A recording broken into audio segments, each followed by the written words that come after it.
Want to learn more about brain health and how to prevent Alzheimer's disease and other dementias?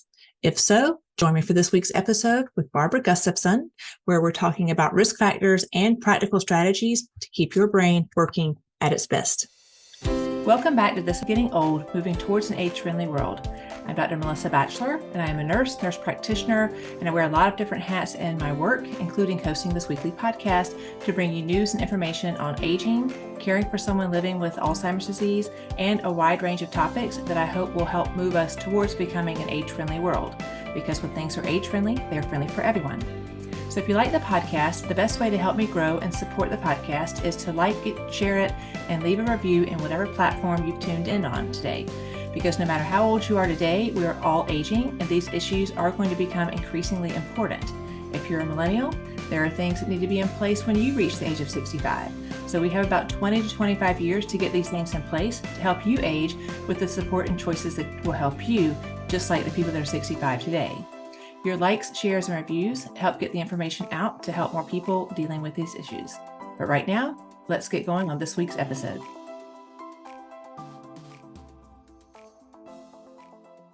So now let's dive into this week's episode where I'll be talking about brain health tips, and we're talking about Bright Minds with Barbara Gustavson. So welcome, Barbara. How are you today? I am fantastic. I've been looking forward to this conversation all week. That's awesome. So Barbara Gustavson is a mental and brain health advocate and a leadership facilitator who trains health and wellness professionals worldwide dealing with burnout. So maybe just tell us a little bit more about yourself and kind of how you got interested in this topic. Yeah, so it was a field I never intended on going into. I used to be a government contractor, and then I ended up going through more of the professional development leadership track. And I noticed that there was something missing, especially with my clients who did all the right things, strategies, but they struggle with focus, mood, energy, just having that brain fog, and a good number of them burn out. And having been down that road myself a couple of times, I became really aware how much it impacted us at work, at life, and our relationships, even our goals and purpose. So it just became something I was committed to. And I had the opportunity of working with Dr. Daniel Amen, who is a leading brain specialist. And he takes a completely different approach to mental health and brain health that seemed to really complement what I was already doing. So that's the short story of it, Melissa. Yeah.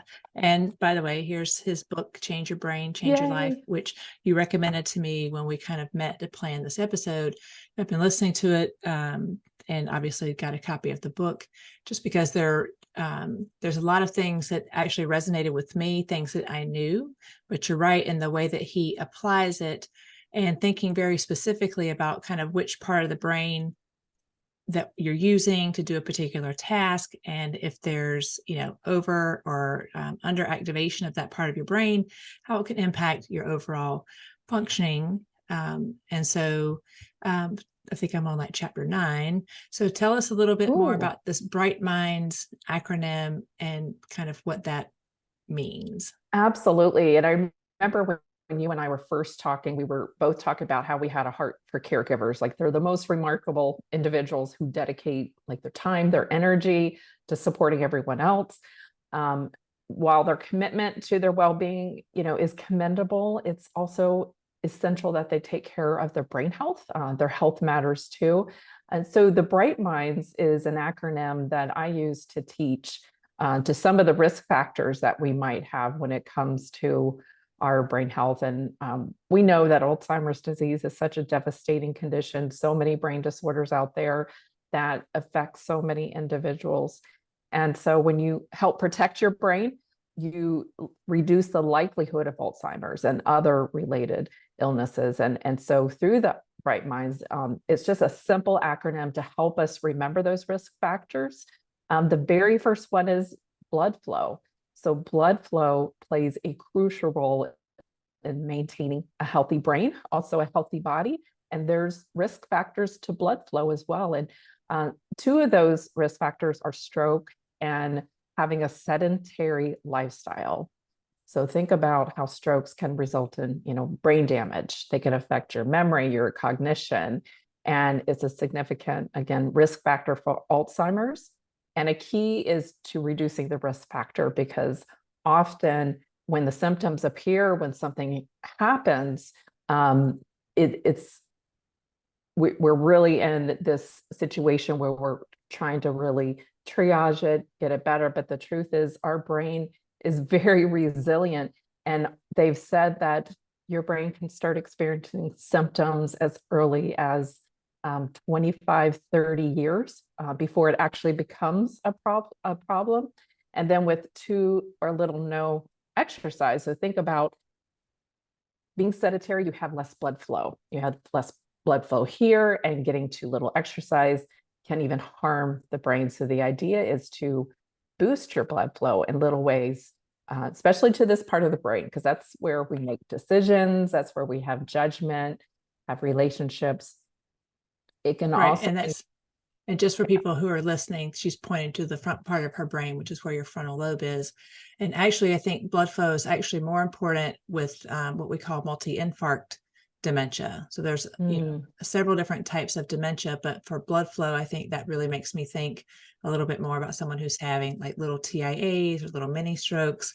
And so, blood flow is important for preventing Alzheimer's, but also multi-infarct dementia, and more along those lines.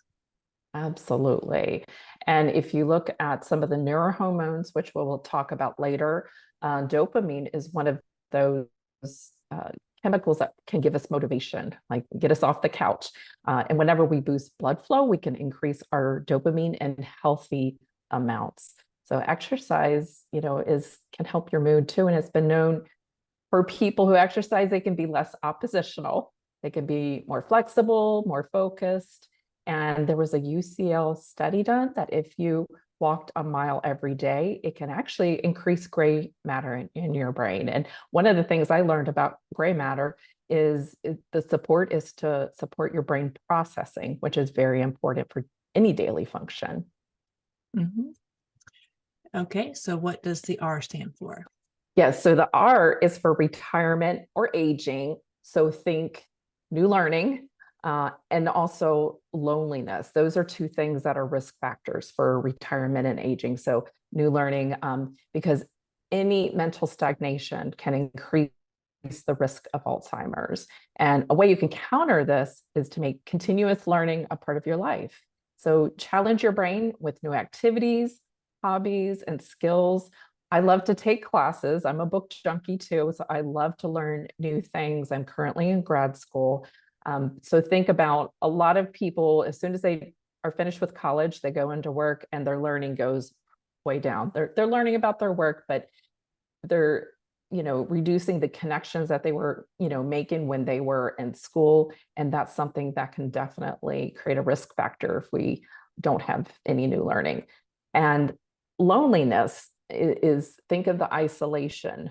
They're directly tied. And so they can negatively impact your brain health. So the idea of staying connected, whether it's your family or friends, and friends with good habits, getting involved with your community, considering volunteering. Like volunteering is something that I love to do on the side of my business, just because that gives me joy, but I also know that I'm contributing to a greater cause.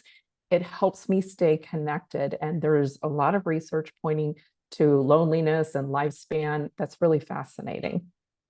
Right. And actually, both of these two things are not only kind of blue zone principles, but they're also age-friendly principles. So, from a blue zone's perspective, moving naturally kind of gets around to the blood flow piece, but, social participation and that connection really is important because, loneliness and social isolation is the equivalent of smoking a pack of cigarettes. And so much so that there's like the UK actually created like a whole, put someone in, there's like a minister of loneliness in the UK. And it is a huge problem here, in the US. So being sure that you get involved with other activities, being very intentional about building those intergenerational social ties is important. And then, like you said, learning new things, even for me, like just kind of learning how to do some of the social media and the podcast, it could be learning how to cook a new dish, but, the keeping that brain active, because you think about it, it's not like you can take your brain on like a 1 mile walk. I mean, it's getting there through like your physical blood flow is increasing through physical activity, but you actually, it's kind of the use it or lose it theory. You have to use your brain.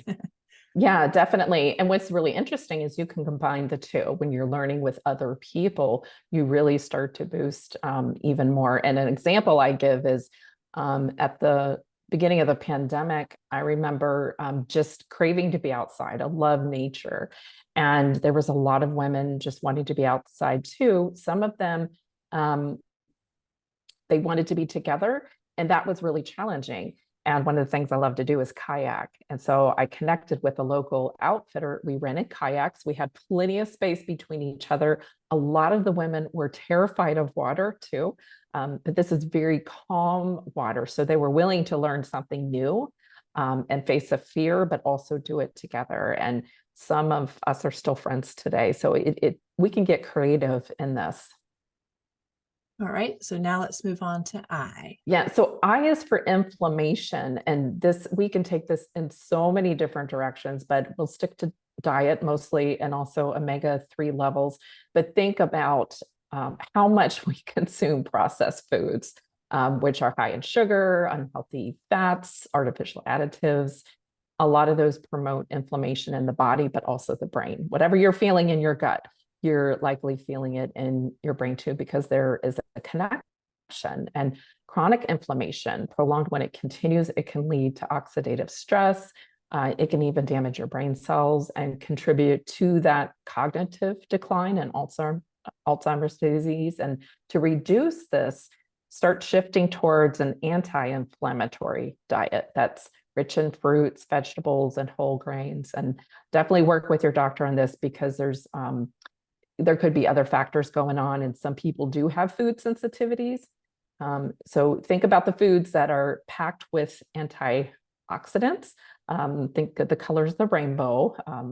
And Dr. Amen talks about it's not Skittles, but think of the essential nutrients that support your brain health and combat that inflammation. Yeah, actually, this week's episode is with Haley Pomeroy, and she very much, talks about, an anti-inflammatory diet. This kind of fits into Andrew Weil's, discussion about free radicals. So I do think it's important for people to learn about inflammation, and it is a blood test that you can get, with your primary care provider to kind of see where your level of inflammation is, and then work towards, lowering that through diet, exercise, using things like fish oils, probiotics. It's amazing. Like I've actually been doing her plan for about 2 weeks, and it does make a big difference. But a lot of you think about all the different diseases that have an inflammatory root, osteopenia, and if your body's inflamed, your brain's going to be inflamed as well. So inflammatory markers are really important. And what a lot of people didn't know, I didn't know either, that the brain is 80% water and 20% fat. And that's why we do need fats, but the healthy kind. And so they do recommend omega-3 levels, such as salmon, mackerel, but ones that possess, very important anti-inflammatory properties. And these are crucial for maintaining brain function, and it can reduce the risk of Alzheimer's disease. Yeah, there's another book that I read too, making sure that one of the first things you do when you wake up in the morning is to drink, a full glass of water, because overnight your brain, you haven't been drinking water. So drinking water and watching not only the foods that you eat, but the types of things that you drink as well. I was talking to somebody yesterday, and I think it was another guest that we'll have later on, talking about even people that are perimenopausal, drinking, a warm cup of water with fresh lemon squeezed into it is a good detoxifier for your liver. So you can either drink the glass of water or put lemon in it, but making sure you're not drinking like diet sodas and using artificial sweeteners, just kind of cleaning up your diet is all good for inflammation. So important. And like you said, the water, hydration. If people did that alone, like increase their water intake with quality water, because it's important that the water we are drinking, it's going through our body the correct way.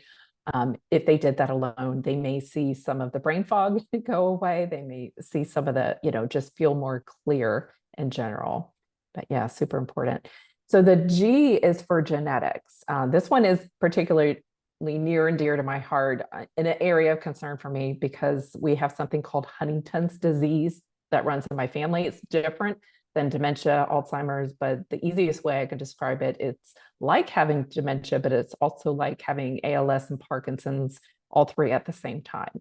So my dad is currently in later stages of it. And while my sister was undiagnosed, I firmly believe she had it as she had more prevalent symptoms. So there's things that can run in our family. And one of the most encouraging things someone told me was, your genetics doesn't mean it's a death sentence.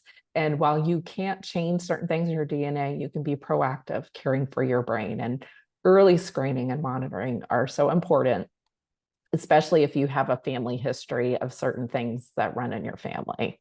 And so that, research, what I really appreciate about it is brought a deeper understanding of the role in genetics, especially with Alzheimer's disease. And just recognizing our family history, we can be more proactive and still, instead of waiting for things to happen. Right. Well, the other part of that too with Alzheimer's disease, Becca Levy just published a book, and she did a study out of, I think, Yale. I think she's at Yale. But even people with the genetic marker for Alzheimer's disease, monitoring your thought life is incredibly important. And I know even just from what I've read of Dr. Armand's book right now, the repetitive thought. So guarding your thought life is important because and this also fits into ageism, but when you have positive beliefs about aging, there's actually a protective effect above and beyond what your genetics even say. So that's another thing, to keep in mind, to be aware of it, but to not also create more anxiety for yourself and worry, but to really develop positive attitudes towards aging in general and kind of watching your thought life. So now let's talk about, go ahead. Yeah, and just that gives me so much hope to hear that on just a lot of the new sciences that are emerging around that. And that gives us ability. We don't have to be stuck with the thoughts that we think or the beliefs that we think if they're not serving us, and we can question them and form new beliefs. So I love hearing about research like that. So should we move on? Yes. So okay, so H is for head trauma. So think about if you've ever had a concussion, if you've been, fallen downstairs, been in a car accident, even if you haven't lost consciousness, you are susceptible. It's a risk factor for having things happen down the road. So the idea is, definitely protect your head by wearing seatbelts and helmets when necessary, and never text while walking and driving. It's like, why do we have to tell people that? But it's important for us to remind ourselves not to text while we're driving. But just simple precautions can significantly reduce the risk of brain injury. And the way I look at it is, we're not waiting till something happens, but we're getting ahead of it. We're getting ahead of stress. We're getting ahead of illness, and anything that you can do to prevent that is great. But it also, things will happen. So it prepares you so you're not so blindsided. You know what resources to go to.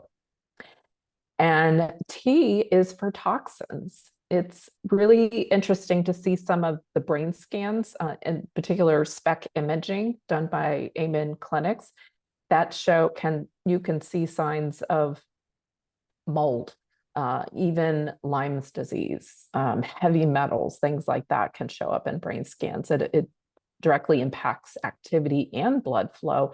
And the idea is, try to avoid exposure to harmful toxins in your products.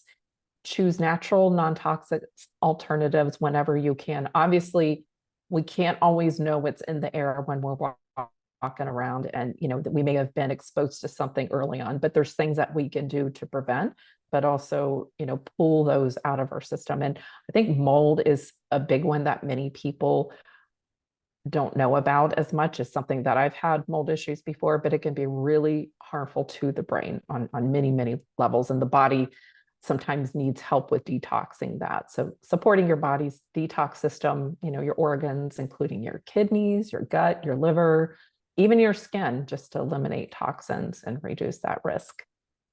Right. And it's interesting, this book was published in like the late 90s. I know. And, Yeah. and a SPECT scan is different than an MRI or a CT that just really look at the structure of a brain, but the SPECT studies, based on his work can, tell someone or tell a provider if there's ADD, if there's depression, anxiety, a lot of our mental health conditions may be due just to how our brain is functioning. And, I feel like we're going to talk about some of the checklists, but there are checklists to help figure out kind of which part of your brain might be either over or under stimulated. And then, he has some really nice non-pharmacological interventions that you can do for each of these things. But then sometimes that needs to be done in conjunction with, pharmacological interventions, and therapy in addition to that. So, and actually there's a new device that I actually have ordered. I'd ordered it before, but it's like this little device that you put on your head, and it actually will tell you what your EEG, like your brain waves, are doing. They're like 5 main brain waves. And, if you have ADD, anxiety, depression, if you're not sleeping well, you can actually now get kind of at home EEGs to then begin to retrain your brain, to do certain things. So that comes in Saturday this week. So I'll let you know how that goes. That is very exciting. I definitely want to know, just because sometimes we blame ourselves for thinking a certain way or just getting stuck in a pattern. And sometimes we don't realize it could be tied to a brain functioning issue. How do we know unless we look? We're not always able to get a scan, but there's some things that we can do to really start, and target. And when it comes to the brain waves, one thing I learned, we can go down through so many rabbit trails, pull me in if I do, but especially with ADD, when our beta waves get too high, and we want them pretty well managed during the day, they help us be productive. But when we get them too high, that's when we get stuck in our head, stuck in our thoughts, and it gets really scattered. And just bring it down just a little bit at a time to make your brain more calm. Even walking outside, looking at the color blue can help that. So yeah, I can talk about this all day. Yeah. But I do like, I think it's very easy to see within kind of the checklist for each part of the brain. I think most of us know ourselves pretty well, or, somebody that, that we're in a relationship with. But it is like an interesting starting point, and then to seek out the resources necessary. But I was like, I wish everybody had to have like an EEG done early, or it definitely should be part of like some of our assessments that we do to help people, just because it's almost like personalized medicine, It gives us information, which will help lead us to the right tool, the right strategy, supplement, and sometimes, medication. But it'll, and just kind of the road that I've been, I wish I could have alleviated a lot of things, just knowing about, how to target certain parts of the brain. Would you like to increase visibility for a product or service you've developed for older adults or their families? Or maybe you'd like to drive more traffic to your website by advertising to your target demographic. If so, I want to let you know about a new opportunity to advertise on This Is Getting Old, Moving Towards an Age-Friendly World, which is a top 10% globally ranked podcast, to get the word out about your product or service. You can learn more by visiting my website at MelissaBPhD.com, and I look forward to working with you. Okay, so we talked about bright, and now let's move into minds. So yes. What is the M? Yeah, well, that so actually kind of leads right into it. Really does. M is for mental health, which is we hear more and more about every day, unfortunately. But think about depression and untreated depression. It can impact your brain health. One of the things that it could be because of your brain health that you're experiencing these things. So it's kind of like chicken or egg. Absolutely. And you brought up the fact, what if we could know certain things underlying, and a tool that if, when people ask me, where do I start? This is so much information. One of the first things I do is I send them to a free online assessment, brainhealthassessment.com, to learn what their brain type is. And it's not a diagnosis, but it's a tool that you can use to start with to target if there's an area in your brain that's overactive or underactive. Like for me, I was brain type 8 for a long time, and I had a really active limbic system. So my thoughts and emotions hijacked everything I did, and I was having panic attacks at the time. So it gave me information on what to do, which supplement might help, and some strategies that I can use. Again, that's brainhealthassessment.com if anybody wants to look into that. Yeah, and I wrote that down, and we'll make sure it's in the description below. So there are now like a lot of different tools that help us understand like chronic stress and the role of stress. And I know in the episode I did with Haley Pomeroy, talking about kind of nutrition, for brain health, we talked about the role of chronic stress, and and we're going to talk about sleep at the end of our time today. But even I just have this little Aura ring that I purchased, and there's now like a piece of it that will kind of measure your stress during the day, in addition to telling you how well you sleep. But there are a lot of different like if you're having trouble losing weight, I told her, like, at the end of last year, before I moved back home, very stressed out, a lot of things not going the way I wanted them to do. I gained like 20 pounds. Moved back home, boom, that weight dropped off. It's like I didn't even realize I was stressed. And so sometimes I think that we fail to even recognize the amount of stress that we're under. And then you end up in a different environment. And you're like, holy crap, but, that's really fascinating. How do, so that's like a question, from me. It's like, so how would you know your body's under stress? Because stress is, everybody needs some level of stress. But how do you know when you're like overstressed beyond kind of like the obvious things like, well, I feel tired, I'm gaining weight, I can't seem to lose it. So figuring out if you need to, get a biometric monitor, or I'm sure in this book, it kind of gives you like some tips about how to identify chronic stress. Absolutely. And self-awareness is key, because the more we know, we can know which next step. And what you were saying earlier about the beliefs, what we believe about stuff, it goes for stress too. And like you said, not all stress is bad. In fact, they're seeing new science emerging that stress can be good and it can really catapult us.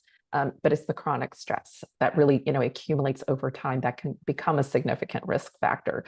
I don't know if you've heard of this. It's called the HALT method. A lot of psychologists use this with their clients, but it's basically whenever you're hungry, angry, lonely, or tired, which I include stress, stop, halt. And what it means is, your blood sugar or your blood flow and activity is being affected in your brain. But it also makes sense logically, so when you're hungry, halt, get something to eat, especially protein. If you're angry, halt, take a few deep breaths. If you're lonely, connect with someone. And if you're tired, try to go to bed 15 minutes earlier, if you can't do an hour earlier. But the idea is to really become self-aware of that stress. And so now let's talk about I. I is for, there's two I's in I. It's immunity and infection issues. And the main thing that I'd like to highlight on this is vitamin D, too low vitamin D, and also autoimmune disease. So think of vitamin D, sunlight. It's that beautiful natural resources. And I recommend people step outside 20 minutes in the morning. That will help reset your circadian rhythm and help with sleep. So if you're spending a lot of time outdoors, it's also likely that you still don't have enough vitamin D. So definitely make sure you get your levels checked. Right. And the thing is incorporating vitamin D rich foods, fatty fish, some dairy products into your diet, just to be able to maintain those levels of vitamin D. It can also be a mood booster as well. Right. Yeah, I've heard a lot about making sure that you kind of get that bright light exposure first thing in the morning, but even just getting, 5 minutes of sunshine, like on the palms of your hands, can actually help with vitamin D. It is a blood test that can be done. Your provider can do it to check your vitamin D.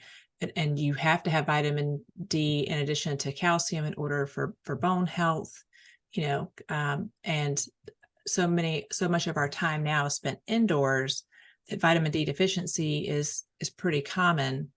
And so finding ways, to build direct sun, you might have to take a vitamin D supplement. But you're right, very, very important. I did not know about the palm of the hands. So cool. Yeah. And the other thing too is like, like I've got issues with like skin cancer prevention. So it's like, okay, so, but 5 to 10 minutes outdoors in natural sun is not going to result in a sunburn, and so it's not the overexposure to get your vitamin D, but it is making sure that you're stepping outside, and at least sitting there for a few minutes with your palms open. That's a good time to breathe. So can be part of your balanced wellness plan. Absolutely. And when it comes to autoimmune diseases, I'm sure you're a wealth of information for that, but just think about there's so many out there that can impact so many parts of your health and even your brain function. So having regular checkups and monitoring by a healthcare professional is really crucial. And along with that, we talked about stress, lifestyle factors such as stress management, balanced diet, and even regular exercise can help manage autoimmune diseases and reduce the impact on the brain. Right. So now let's talk about the N. The N is for neurohormone deficiencies. And when I was learning about this, it really opened up my world, especially as I'm getting, I'm in my 50s and just the hormones in general, it's different than it was even a decade ago, but I didn't realize how it played with brain health. And so think of your, thyroid function. It regulates your metabolism and overall health, but also your brain health. It's important to get those levels tested through blood work to determine if it's an imbalance, but just how they also play in with your hormones. And depending on the results, your provider can recommend treatments for that. But also how anxiety, depression affects your neurohormones. Think of dopamine, also cortisol. And by themselves, they're very healthy, but when you get too much of it, it can really cause other issues, especially if it's prolonged. For me, for many years, I dealt with cortisol issues, and it really does affect as you age, how you're feeling, but also how you're supporting your thyroid as well as your adrenal glands. Right. I was going to say cortisol is an indicator of stress. So, and that's just typically like an oral swab where someone can kind of, again, this goes back to working with a provider to monitor your cortisol levels. And then, anytime you have an imbalance between, dopamine, serotonin, norepinephrine, like those are all brain hormones that can lead to mental health issues. So again, it's kind of getting in to see somebody and to again optimize, have be tested and then work with your provider to optimize all of your hormones. Absolutely. Okay. Yeah. And so our D, it's an interesting name. It sounds kind of strange. It's called diabesity. So think of just the relationship between diabetes and obesity, and managing your health and reducing the risk of diabetes is really critical for brain health. But think about, the essential need to eliminate or control your sugar consumption. That's really hard to do, especially with our diet in this culture, but also monitoring your carb intakes. Not all carbs are bad. In fact, if you do take that brain health assessment, it may recommend a healthy carb. Like sweet potatoes are wonderful. They're also brain calming. In fact, I have sweet potatoes a couple of times a week before I go to bed just to calm my brain, because I have a very busy brain at night and it helps me sleep. If I have protein too late, it'll activate, just because your brain is the most energy hungry organ in your body. So monitoring your carb intake, eat the right carbs, and maintain a balanced diet can help regulate blood sugar levels. Yeah. And So I with have I was just going to say, getting back into kind of biometrics, I also bought like a lumen device. Oh yeah. And it tells you if your body's burning carbs or protein, carbs or fats. And even as much as I know, and kind of I'm a healthcare provider, I've taken nutrition classes, I've studied nutrition, even with me, I was like, oh, okay, hadn't really realized that is like very high in carbohydrates. And so, again, we're going back to the stuff that Haley Pomeroy is doing, like I'm consistently waking up, kind of in fat burning mode instead of carbs, and sugars convert to carbs. So you're right. It's about eating caloric dense foods as much as possible. But that's interesting that protein activates your brain if you eat it too late compared to a sweet potato, not. Yeah, and I think too for my brain type, and that I was predispositioned for certain things, it really for me made sense. So if I finish eating protein around 6 or 7 o'clock at night and then have something brain calming, it gives me the right balance. Yeah. And weren't you the one that told me about the orange foods? That orange foods are good? I don't know if I was or not. Okay, then it was Haley. It's interesting how much of this kind of overlaps. Ooh, okay. With her stuff. So yeah, it's interesting because there's something called the dinosaur effect, and it's tied to obesity or being overweight. And what they have found is the more your weight goes up, your brain size starts to shrink. And they've seen this through scan. It starts to begin to atrophy when we're sedentary. That scared me when I heard that. And it's one of those things that motivates me. I think small brain, big body. And sometimes we need those visuals or those things to wake us up and get us moving. Right. Well, diabetes and obesity are definitely things that a lot of people struggle with, but it also goes back to kind of a blue zone perspective. You need to maintain a healthy weight. And one of the ways that you do that is by kind of when you're 80% full, you stop eating, but also moving naturally, which was a big relief to me because I was like, oh, if I'm not like trying to run a mile every day, like I'm not getting my cardio in, you can walk fast enough, or you can at least build up to where you're walking fast enough that you're getting your heart rate up. And it really is about kind of getting that heart rate up for 30 minutes, at least 3 times a week, making sure you're getting in, at least 10,000 steps or building up to where you can get 10,000 steps in. And then if you're eating a clean diet, the weight will come off. All right. So now let's talk about sleep. Yes. S is for sleep. Yes. It's something that I feel like it's in my conversations throughout the day. People saying they're brain fog, they're not getting enough sleep.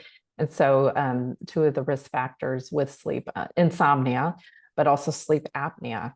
So think of insomnia. You think about it just being affecting your sleep, but lots of times it's what you're doing during the day that's impacting your sleep.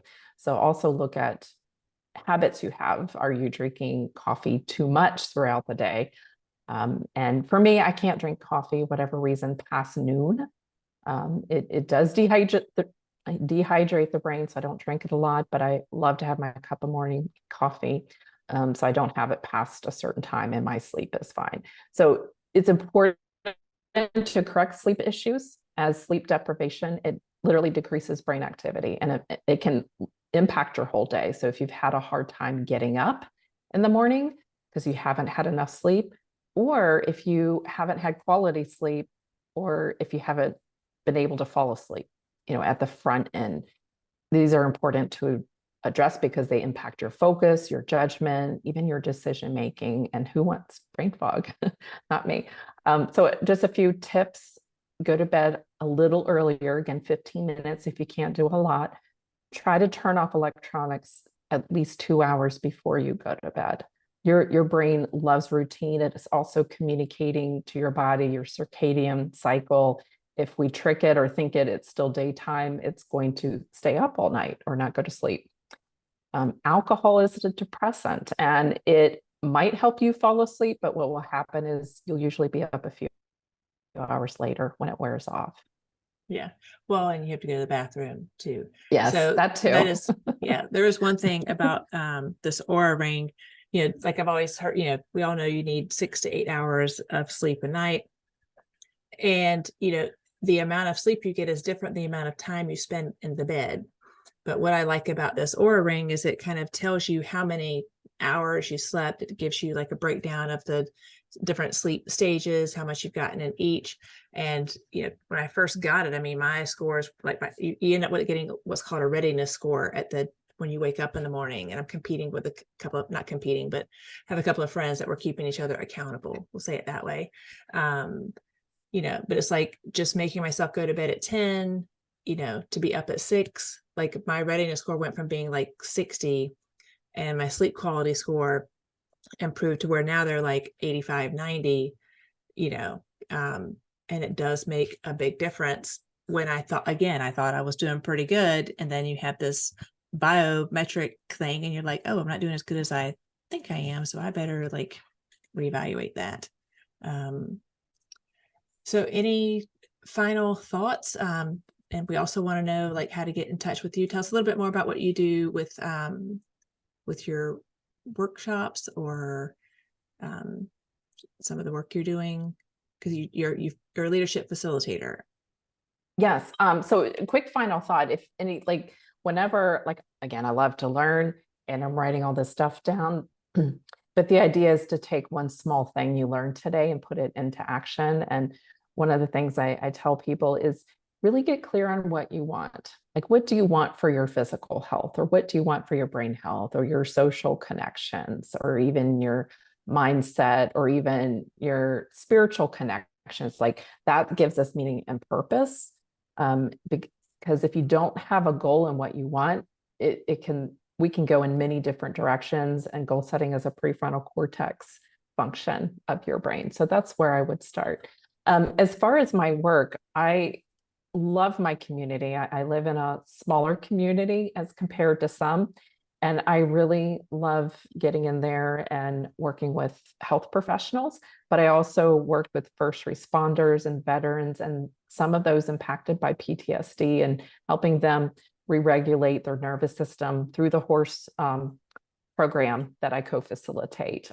Horses are an amazing mirror of what's going inside of us, especially when it comes to, if we can't turn our brain off, or if we're very stressed. We may look fine on the outside, but our nervous system either is stuck in a hyper arousal, or we feel disconnected and hypo-arousal. So I love passing on stress management tools to people who love to make an impact and are, giving to our community. All right. So if people wanted to connect with you after this, to learn more about you, what are some ways that they can do that? They can find me on LinkedIn, or they can go to my website, discovernextstep.com. Okay. All righty. Well, thank you so much for being with me, Barbara.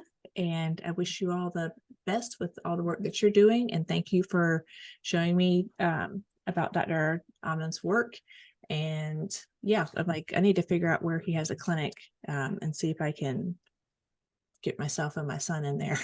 Absolutely. So if you go to amenclinics.com, there's a location, and he has 10 clinics in the US. Okay.